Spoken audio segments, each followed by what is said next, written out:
Je poursuis mon exploration du millésime 2013 à Bordeaux avec le château Marquis de Termes, 4e cru classé de Margaux. Ce millésime donc commence à bien évoluer. J'ai appelé le château qui m'a dit qu'effectivement c'était très agréable à goûter.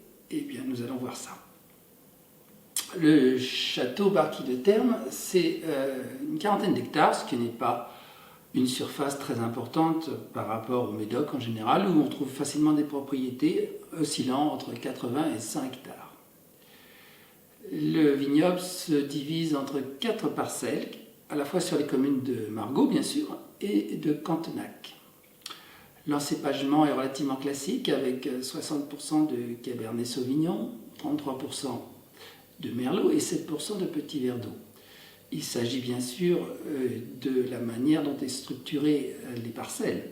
L'assemblage peut être assez différent suivant les millésimes. Et en 2013, puisque ça a été un peu compliqué, j'imagine qu'il y avait beaucoup moins de petits verres d'eau, car ce cépage, pour s'épanouir, a besoin d'une très belle météo. Ce château donc est entre les mains de la famille Sénéclause depuis 1935. J'ai utilisé une carafe de décantation pour que le vin, qui ne doit pas encore être tout à fait à son apogée, puisse s'épanouir au maximum. Nous allons goûter ça.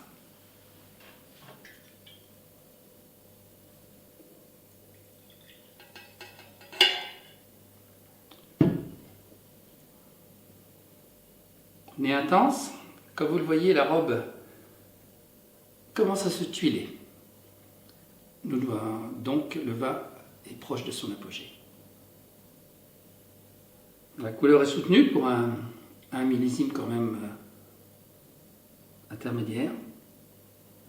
Le nez est très intense, avec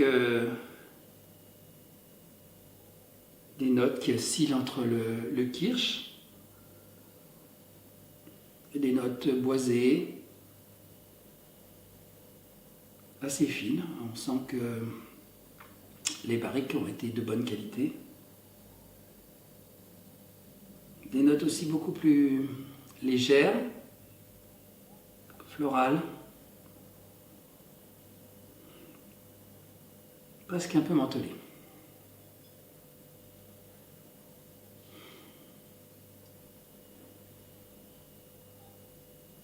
L'agitation, les notes de groseille deviennent assez intenses.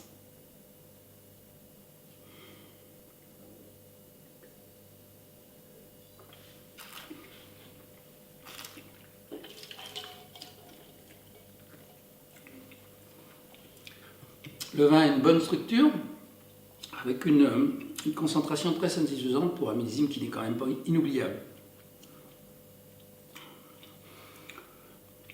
Les tanins sont fins, l'apogée est assez proche à mon avis, dans l'année qui vient. Alors, question court, eh bien ce vin oscille en gros entre 40 et 50 euros. Celui-là était un peu moins cher puisque 2013 est un millésime un peu retrait. Fait partie de ces crus classés, milieu de gamme que j'aime bien. Qu'à mon sens, on paye à leur juste prix si on considère par exemple que les meilleurs crus bourgeois oscillent entre 30 et 40 euros. C'est à peu près des vins un peu au même niveau que je trouve que la Lagune. Grand Puy Lacoste est peut-être un petit peu au-dessus, d'ailleurs il se fait payer un peu plus cher. En tout cas, c'est un vin qu'il faut suivre et ma foi, je pense que c'est un vin qui fait partie de ces crus classés dont on peut dire que c'est un luxe raisonnable. Voilà, à bientôt.